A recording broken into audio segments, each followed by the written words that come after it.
안녕하세요. 오늘은 실제 사례를 통해 몰라서 큰 손해를 볼 수 있는 재테크 실화 5가지를 함께 살펴보려고 합니다. 각 이야기 속에는 단순히 돈의 문제가 아니라 생활과 마음의 안정까지 영향을 줄 수 있는 중요한 교훈이 담겨 있습니다. 작은 실수 하나가 장기적인 재정에 어떤 영향을 미칠 수 있는지, 그리고 이를 예방하고 실천할 수 있는 방법까지 자연스럽게 연결해서 이야기해 드릴 예정입니다. 편안하게 들으시면서 본인에게 필요한 부분은 하나씩 점검해 보시면 좋겠습니다. 그럼 지금부터 이야기를 시작해 보겠습니다. 첫째, 연금 계획 미루다, 노후 자금 부족. 첫 번째 사례는 연금 계획을 미루다가 큰 손해를 본 실제 이야기입니다. A씨는 60대 초반, 은퇴를 앞둔 시점에서 이제야 자신의 연금과 저축을 점검했습니다. 그동안 A씨는 연금만 있으면 충분하겠지라는 막연한 생각으로 별다른 계획을 세우지 않았습니다. 매달 수입과 지출을 제대로 계산하지도 않았고 투자 계획도 세우지 않았죠. 그러다 실제로 계산해보니 매달 필요한 생활비를 충당하려면 최소 2억 원 이상의 추가 자금이 필요했습니다. 이 금액은 단순히 생활비뿐 아니라 의료비와 예상치 못한 지출까지 고려한 수치였습니다. A씨는 급하게 부족한 금액을 메우기 위해 단기 투자와 대출을 병행했지만 결과는 좋지 않았습니다. 예상보다 낮은 수익률과 높은 대출이자 부담으로 5년 만에 약 7천만 원의 손실을 보고 말았습니다. 이 손실은 단순히 돈의 문제가 아니라 은퇴 후 안정적인 생활과 심리적 안정을 크게 흔드는 결과를 가져왔습니다. 통계적으로도 50대 이상 은퇴 준비자 중 약 40% 이상이 연금만으로 생활비를 충당하지 못한다는 조사 결과가 있습니다. 특히 건강 문제, 물가 상승, 생활비 증가를 감안하면 준비가 부족할수록 손실 위험은 훨씬 커집니다. 연금 준비를 늦춘다는 것은 단순히 조금 늦게 시작했다는 의미가 아니라 누적되는 기회, 손실과 불필요한 비용 증가로 이어집니다. 예를 들어 매달 50만 원씩 저축하면 10년간 약 6천만 원을 마련할 수 있지만 시작을 늦추면 같은 금액을 확보하기 위해 위험도가 높은 투자까지 고려해야 하죠. 단순히 시간의 손실뿐만 아니라 심리적 부담과 재정적 위험이 함께 쌓이는 것입니다. A씨 사례에서 특히 주목할 점은 심리적 요인입니다. 오랫동안 괜찮겠지 하고 미뤄온 습관이 실제로 손실로 연결되는 순간 심리적 충격과 후회가 더 크게 느껴진다는 것입니다. 많은 사람들이 재무 설계를 미루는 이유 중 하나는 지금 당장의 생활에 바쁘거나 미래에 대한 불확실성을 생각하기 어렵기 때문입니다. 하지만 은퇴 후 필요한 자금을 늦게 준비할수록 단순히 돈을 모으는 것뿐만 아니라 생활과 건강, 마음의 안정까지 영향을 받는다는 점을 이해하는 것이 중요합니다. 이 사례에서 배울 수 있는 점은 명확합니다.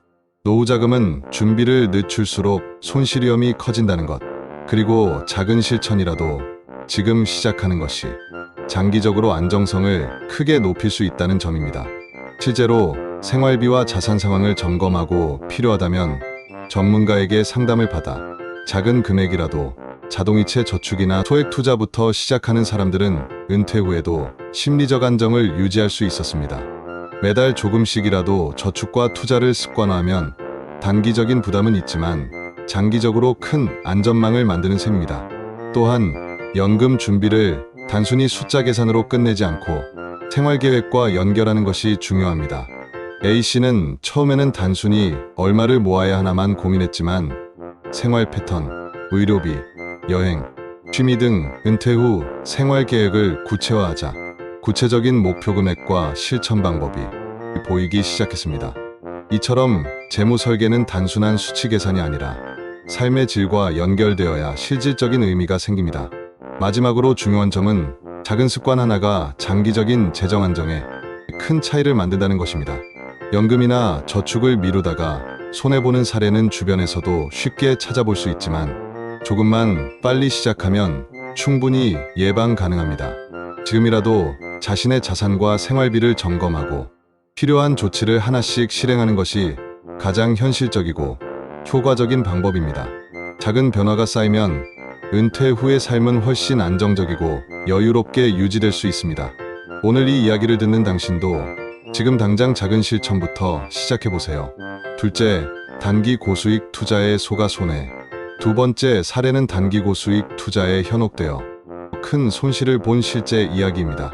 B씨는 한 달 만에 10% 수익 가능이라는 광고를 보고 즉시 소액을 투자했습니다. 처음에는 소폭의 수익이 발생하며 기대감이 커졌지만 투자 구조와 수수료, 리스크를 충분히 이해하지 못한 채 추가 투자를 이어갔습니다. 결국 한 달이 지나고 시장 변동과 숨겨진 수수료로 인해 1천만 원 가까이 손실을 보게 되었고 심리적으로 큰 충격을 받았습니다. 최근 금융사기 피해 통계에서도 60대 이상 피해자가 전체의 30%를 차지한다고 합니다. 단기 고수익 광고는 실제 수익 가능성과 관계없이 투자자 심리를 자극하고 경험 부족과 조급함을 이용하는 경우가 많습니다. B씨의 사례 역시 조금만 더 투자하면 수익이 날 것이라는 심리적 요인이 판단을 흐리게 만들며 결국 이미 투입한 금액을 회복하려다 더 큰 손해로 이어진 구조입니다. 이런 상황에서 중요한 점은 장기적 안정성을 최우선으로 고려해야 한다는 것입니다.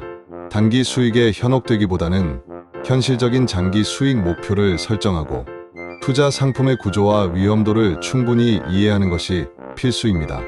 단기적 성과에만 초점을 맞추지 않고 재무 상황과 생활비를 고려하여 여유 자금으로만 투자하면 손실 위험을 크게 줄일 수 있습니다. 또한 금융 전문가 상담이나 신뢰할 수 있는 자료를 통해 투자 상품을 점검하는 습관이 필요합니다. 주변 추천이나 광고에 흔들리지 않고 자신이 이해하고 감당할 수 있는 범위 내에서 투자하는 것이 장기적으로 안정적인 재테크 전략입니다. 실제로 장기적 분산 투자를 선택한 사람들은 단기적 수익 변동에 흔들리지 않고 꾸준히 자산을 늘릴 수 있었습니다. 예를 들어 3년 동안 연평균 34% 안정적 수익을 내는 펀드에 소액 투자한 D씨는 단기적 변동성에도 불구하고 원금 손실 없이 자산을 안정적으로 불릴 수 있었죠. 이처럼 단기 고수익에 눈이 멀어 큰 손해를 보는 것보다 장기적이고 안정적인 전략을 선택하는 습관이 훨씬 더 안전합니다. 심리적으로도 단기 고수익은 사람들의 욕심과 불안을 동시에 자극합니다. 투자 초보자는 소액 투자에서도 긴장과 기대가 섞인 감정을 경험하게 되는데 이러한 감정이 판단을 흐리게 하면 충동적인 결정을 내리게 됩니다. 때문에 단기 수익을 쫓기보다는 매달 일정 금액을 자동이체 방식으로 장기 투자하고 투자 과정에서 감정을 배제하는 것이 필요합니다. B씨의 사례에서 배울 점은 명확합니다. 단기 고수익을 쫓다 보면 예상치 못한 손실과 심리적 부담을 동시에 떠안게 되며 반대로 장기적 안정성을 우선으로 하면 작은 성과라도 꾸준히 쌓아 안전한 재테크가 가능하다는 것입니다. 지금 당장 투자 상품을 점검하고 자신의 재정 상황에 맞게 안정적 계획을 세우는 습관을 들이면 장기적으로 큰 손실을 피하고 마음의 여유도 확보할 수 있습니다. 셋째, 금융상품 이해 없이 가입. 세 번째 사례는 금융상품을 충분히 이해하지 않고 가입했다가 큰 손해를 본 실제 이야기입니다. C씨는 친구 추천으로 연금형 펀드에 가입했습니다. 처음에는 장점만 듣고 큰 문제가 없을 거라 생각했지만 중도 해지 시 수수료가 높다는 사실을 몰랐습니다. 몇 년 후 갑작스러운 생활비 필요로 인해 자금을 해지해야 했고 원금의 15% 이상을 손실로 내야 했습니다. 이 손실은 단순한 금전적 문제가 아니라 계획하지 못한 지출과 심리적 부담까지 함께 가져왔습니다. 또 다른 사례에서는 보험 상품을 여러 개 가입한 사람도 있습니다. 이 씨는 혹시 모를 상황에 대비해야 한다는 생각으로 다양한 보험을 가입했지만 실제 필요 이상으로 보장 범위를 넓히고 매달 부담하는 보험료가 늘면서 생활비 압박이 심해졌습니다. 통계적으로 보면 50대 이상 다수 보험 가입자는 실제 필요보다 많은 보장을 설정하는 경우가 많으며 이로 인해 불필요한 비용이 장기간 누적되는 사례가 적지 않습니다. 즉, 금융상품 가입 전 충분한 검토와 이해가 없으면 장기적으로 손실과 부담이 동시에 발생하게 됩니다. 이런 문제를 예방하려면 가입 전 상품의 구조, 장단점, 수수료, 해지 조건 등을 꼼꼼히 확인하는 것이 필수적입니다. 자신의 재정 상태와 실제 필요를 고려하고 전문가 상담을 통해 가입 여부를 점검하는 습관을 들이면 불필요한 손실을 예방할 수 있습니다. 상품을 이해하는 과정에서 작은 시간을 투자하는 것이 장기적인 손실과 심리적 부담을 줄이는 가장 현실적이고 효과적인 방법입니다. 또한 금융상품은 단순히 수익률이나 장점만 보는 것이 아니라 자신의 생활 계획과 연결해 판단해야 합니다. CC 사례에서 볼 수 있듯 단순히 수익률만 보고 가입한 상품은 중도 해지나 긴급 상황에서 큰 손해로 이어집니다.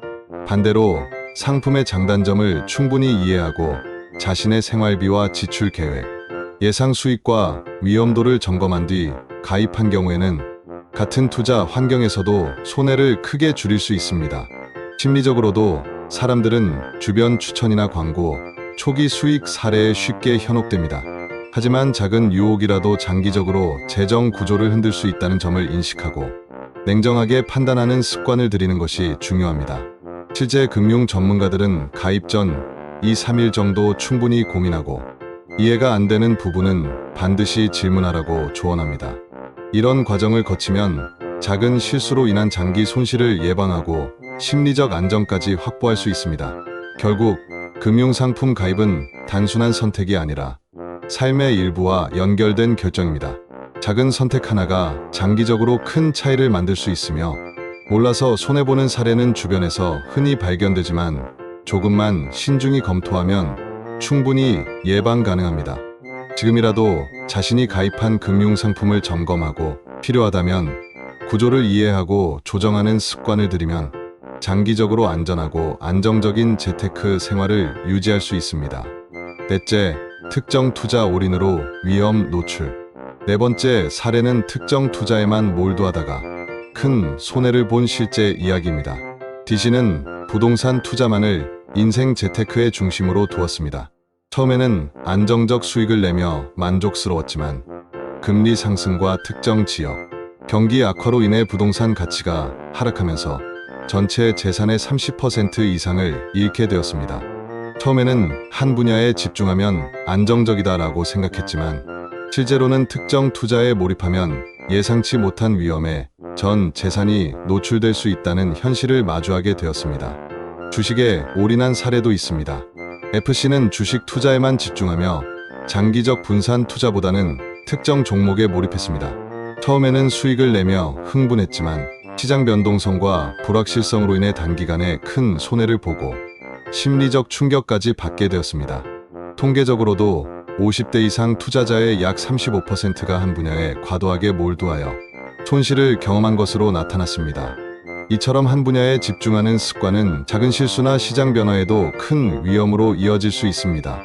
이 사례에서 중요한 교훈은 분산 투자와 균형 있는 자산 배분의 중요성입니다. 현금성 자산, 연금, 채권, 주식, 부동산 등 여러 분야로 나누어 관리하고 정기적으로 점검하면 위험 노출을 줄일 수 있습니다. 한 분야에서 예상치 못한 상황이 발생해도 전체 자산이 흔들리지 않도록 여유 자금을 확보하는 것이 필요합니다. 심리적 요인도 무시할 수 없습니다. 특정 투자에 몰두하면 초기 수익에 대한 만족감과 과신으로 인해 판단력이 흐려지고 위험 관리에 소홀해질 수 있습니다. 이럴 때는 객관적인 점검과 정기적인 자산 평가가 필요합니다. 전문가 상담이나 투자 전략 점검을 통해 현재 포트폴리오의 위험도를 확인하고 필요하다면 조정하는 습관이 장기적인 안정성을 높입니다. 또한 장기적 목표와 연결해 투자 계획을 세우는 것이 중요합니다. 단순히 단기 수익이나 과거 수익률에만 집중하면 위험을 간과할 수 있지만 장기적 재정 목표와 생활 계획에 맞춘 포트폴리오는 안전성을 확보하면서도 꾸준한 자산 증가를 가능하게 합니다. 예를 들어 동일한 투자금이라도 일부를 안정적 채권, 일부를 주식, 일부를 부동산으로 나누어 배분하면 한 분야의 변동성에도 전체 재정은 안정성을 유지할 수 있습니다. 실제 사례에서도 장기적 분산 투자를 선택한 사람들은 단기적 변동성에도 불구하고 꾸준히 자산을 늘려 안정적 은퇴 생활을 유지했습니다. 반대로 한 분야에만 집중한 사람들은 예상치 못한 변동으로 큰 손실을 보고 심리적 스트레스와 재정적 불안을 동시에 겪었습니다. 결국 투자에서는 몰빵보다 균형과 분산이 가장 현실적이고 안전한 전략임을 명심해야 합니다. 마지막으로 작은 습관이 큰 차이를 만든다는 점도 중요합니다. 정기적으로 자산 점검, 투자 리스크 평가, 목표제 조정을 습관화하면 특정 투자에 몰두하여 발생할 수 있는 위험을 최소화할 수 있습니다. 작은 주기적 점검과 계획적 분산, 투자 습관이 장기적으로 큰 안정망을 만들어주는 가장 현실적인 방법이라는 점을 기억하시길 바랍니다. 다섯째, 지출 관리 소홀. 마지막 사례는 지출 관리가 소홀에 장기적으로 큰 손해를 본 실제 이야기입니다. 이 씨는 매달 소액 쇼핑, 외식, 구독 서비스 등 작은 지출이 쌓이는 것을 별로 신경 쓰지 않았습니다. 처음에는 금액이 크지 않았지만 10년 동안 누적된 비용은 약 5천만 원에 달했습니다. 큰 돈은 아니었지만 은퇴 후 생활비와 저축, 여유 자금을 고려하면 결코 작은 금액이 아니었습니다. 눈에 보이지 않는 작은 습관이 장기적으로 큰 재정 손실로 이어진다는 점에서 의미 있는 사례입니다. 이처럼 눈에 잘 띄지 않는 지출도 장기적으로는 상당한 영향을 미칩니다. 특히 고정 지출뿐만 아니라 반복되는 소액 지출은 누적되면서 생활비 압박과 자산 감소로 이어집니다. 통계적으로 50대 이상 가구의 약 40%가 작은 소비 때문에 장기적 저축 계획에 차질을 겪는 것으로 나타났습니다. 즉, 단순히 소액 소비를 무시하면 장기적으로 큰 손실로 연결될 수 있다는 점을 보여줍니다. 이 씨의 사례에서 중요한 점은 예방과 실천 방법이 명확하다는 것입니다. 먼저 매달 수입과 지출을 기록하고 필요 없는 지출을 점검하는 습관을 들이는 것이 필수입니다. 고정 지출과 변동 지출을 나누어 파악하면 어느 부분에서 조정이 필요한지 쉽게 알 수 있습니다. 또한 소비보다 저축을 먼저 하는 선저축, 후소비 원칙을 적용하면 장기적인 자산 안정성을 확보할 수 있습니다. 매달 일정 금액을 자동이체로 저축하면 소비보다 저축을 우선하는 습관이 자연스럽게 형성됩니다. 심리적 요인도 중요합니다. 작은 소비는 즉각적인 만족감을 주지만 장기적으로는 재정적 압박과 심리적 스트레스를 가져옵니다. 이 씨는 처음에는 소액 소비를 괜찮겠지 하고 넘겼지만 시간이 지나면서 누적된 금액이 예상보다 커져 생활 계획에 큰 부담이 되었습니다. 이처럼 지출 습관을 관리하지 않으면 눈에 보이지 않는 손실이 장기적으로 큰 재정 문제로 이어질 수 있습니다. 실제로 작은 소비를 점검하고 필요 없는 지출을 줄인 사람들은 은퇴 후에도 생활비에 여유를 가지며 비상 상황에도 대응할 수 있는 자금을 확보할 수 있었습니다. 작은 습관이 장기적인 안정성을 결정하는 셈입니다. 또한 소비를 점검하고 기록하는 과정에서 자신의 소비 성향을 파악할 수 있으며 필요한 곳에는 과감하게 투자하거나 경험에 쓰는 등 생활 만족도도 높일 수 있습니다. 결국 지출 관리는 단순한 숫자 관리가 아니라 삶의 질과 연결된 중요한 재테크 요소입니다. 작은 습관 하나가 장기적인 재정 안정과 심리적 여유를 만들어줍니다. 눈에 보이지 않는 소액 지출을 관리하고 매달 저축과 점검을 습관화하면 장기적으로 큰 손실을 예방할 수 있습니다. 지금 당장이라도 가벼운 소비부터 점검하고 불필요한 지출을 줄이는 작은 실천을 시작하는 것이 장기적으로 안정적인 자산을 만드는 가장 현실적인 방법입니다. 오늘은 실제 사례를 중심으로 몰라서 큰 손해를 볼 수 있는 재테크 실화 5가지를 자세히 이야기했습니다. 각 사례에서 보여준 것처럼 작은 실수 하나가 장기적인 재정에 큰 영향을 미칠 수 있습니다. 하나씩 점검하시고 필요한 부분은 지금 바로 실천해 보세요. 작은 변화가 쌓이면 은퇴 후의 삶은 훨씬 안정적이고 여유롭게 유지될 수 있습니다. 영상이 도움이 되셨다면 구독과 좋아요 부탁드립니다. 오늘도 안정적이고 현명한 하루 보내시길 바랍니다.